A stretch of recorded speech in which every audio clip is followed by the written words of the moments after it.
नमस्कार, आप देख रहे हैं वीके न्यूज़ और मैं युधिष्ठिर उपाध्याय। हरियाणा के अंदर विधानसभा चुनाव चल रहे हैं। 21 तारीख को वोटिंग होगी। उससे पहले ही एक सीट बहुत ही हॉट सीट बनी हुई है जिसका नाम है दादरी। ये सीट वही है जिस पर इस बार रेसलर बबीता फोगाट इस पर चुनावी मैदान में जो ताल ठोक रही हैं और जिस तरीके से चुनावी दंगल में उन्होंने कुश्ती में एक नई अपनी एक अलग अमिट छाप छोड़ी है। देश के अंदर विदेश के अंदर भारत का गर्व से सिर जो ऊंचा किया है उन्होंने, वो बाकी एक दिलचस्प बात है।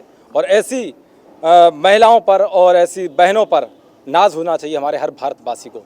मेरे साथ मौजूद हैं उनकी छोटी बहन संगीता फोगाट, जो वो भी रेसलिंग में उतर चुकी हैं और लगातार वो भी हमारे देश के लिए मेडल लाने की लगातार तैयारी कर रही हैं। और वो भी चुनाव से इस बार जिनकी बहन चुनाव में मैदान में है उनका पूरा सहयोग कर रही हैं। आपका बहुत बहुत स्वागत है वीके न्यूज़ में। थैंक यू जी।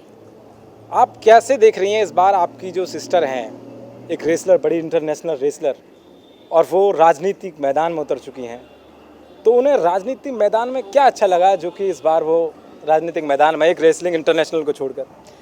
देखिए बबीता, एक तो ये है कि हमारा दादरी हल्का है जो बहुत पिछड़ा हुआ है। हम कहीं जाते हैं तो लोग बोलते हैं कि वो पिछड़ा हुआ दादरी। एक मेन कारण ये है कि बबीता मतलब अपने हल्के को, अपने गांव को ठीक करने के लिए राजनीति में आई है। वो भी उस ऊंचाई पे ले जाना चाहती है, मतलब बेस्ट शहर के नाम पे या बेस्ट हल्के के नाम पे वो अपना दर्जा करा सके। और एक उनको मोदी जी की बात बहुत अच्छी लगी, 370 हटा के, जो वो उनसे बहुत काफ़ी प्रभावित हुई, इसलिए उन्होंने राजनीति ज्वाइन की। दूसरा सवाल मेरा ये है कि उनको बीजेपी से टिकट कैसे मिला, कुछ आपको पता, अंदाजा है? देखिए वो तो उनका सरकार का फैसला है, जो कि मोदी जी ने बबीता जी को खुद टिकट दिया है। तो वो तो उस पार्टी का या मोदी जी का फैसला है। मोदी जी का फैसला है। बड़ी बात ये भी आती है कि आप चारों बहनों ने, दंगल मूवी बनी है, पूरे देश में विख्यात है उस मूवी का नाम, कि बापू सेहत के लिए कितना हानिकारक है। ये इस तरीके की फिल्म और तमाम पूरे दुनिया में उसकी एक छाप छूटी हुई है और दिखाया है कि महिला अगर चाहे तो कुछ कर सकती है, झांसी की रानी बन सकती हैं। और वाकई ये आप चारों बहनों ने दिखाया है। तो ये कैसे संभव हो पाया शुरुआत से?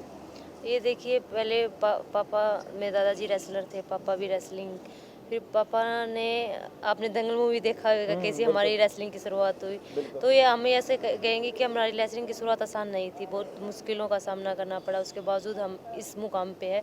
और हमें खुशी है कि हमें दंगल मूवी के जरिए लोगों ने इतना प्यार और इतना वो दिया, जिसके वजह से आज हम यहाँ तक है। और सबसे बड़ी बात यह है कि इस बार जो आपकी बहन बबीता फोगाट इस बार चुनावी मैदान में हैं, तो लोग कहते हैं कि उन्हें सियासत का कोई भी अंदाज़ा नहीं है, तो वोट किस बात पर दें?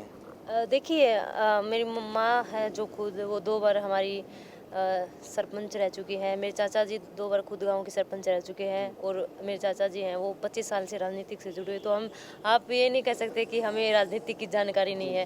हालांकि मेरी माँ और चाचा जी 2 बार गांव के सरपंच रह चुके हैं।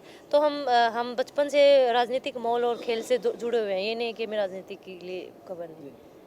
आपको कोई ऐसा वाकया याद हो बबीता फोगाट जी का कि वो कभी कुश्ती में गई हों और माहौल ऐसा बना हो कि लास्ट में वो हार रही हो और जीत हासिल की हो, मतलब उन्हें लगा हो कि मैं तो हार गई और उसके बाद जीत हासिल हुई हो, तो कोई ऐसा वाकया? बबीता ऐसा एक वाकया नहीं है। अगर आप बबीता की कोई भी बाउट देखेंगे, वो हमेशा ये होता है कि वो हमेशा पिछड़ती रहती है, लेकिन जब लास्ट की मिनट होती है वो उन पॉइंटों का कवर करती है। जैसे चाहे 8 पॉइंट से पीछे हो या चाहे 12 से, उसका हर मुकाबला वो सिर्फ 1 मिनट में जीतती है।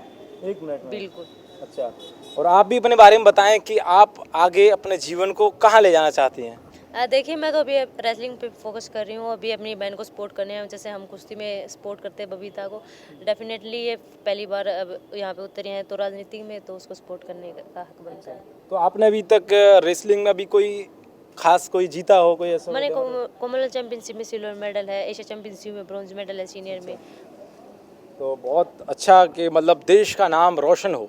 देश के अंदर वाकई महिला सशक्तिकरण की सीखी जाए तो इन चारों बहनों से सीख सकते हैं, क्योंकि चारों बहनों ने वो कर दिखाया जिसको हर भारतवासी को नाज करना चाहिए।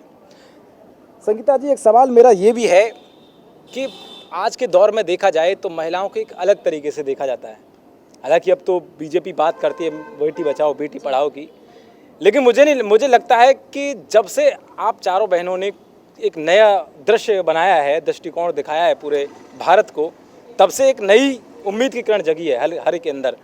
तो आप उन महिलाओं को क्या कहना चाहेंगी जो कुछ करने को तो चाहती हैं, लेकिन समाज के अंदर आज भी कई ऐसी रूढ़िवादियाँ हैं, जैसे कि कहते हैं ना परंपराएं, उनके कारण वो उभर कर नहीं आ पाती हैं। देखिए, मैं उनके लिए कहना चाहूँगी, अगर आप मन में ठान लो तो कोई भी आपको नहीं रोक सकता, चाहे समाज हो या देश हो या पूरा दुनिया हो। अगर आपने मन में ठान ली तो वो पूरा होगा। और मेरे पापा जी एक बात कहते हैं, अगर कुछ पाना है तो दृढ़ लक्ष्य, कड़ा इरादा और दूरदृष्टि, यह आदमी को बहुत दूर तक ले जा सकती है। जी जी, दूरदृष्टि और कड़ा इरादा, संघर्ष और कुछ ना कुछ, सबसे बड़ी बात होती है संघर्ष। संघर्ष एक ऐसा हथियार होता है, जब आपने ठान लिया तो अच्छों को दंगल क्या, आप हर मैदान में पीछे छोड़ सकते हैं।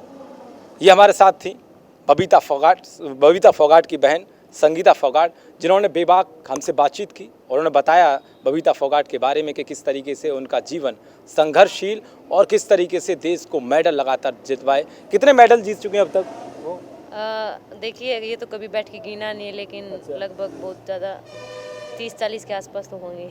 ये थी हमारे साथ संगीता फोगाट, जो बबीता फोगाट की बहन है। उन्होंने अच्छे तरीके से बातचीत की। थैंक यू जी। और कैमरामैन उमाकांत उपाध्याय के साथ युधिष्ठिर उपाध्याय, वीके न्यूज़, दिल्ली।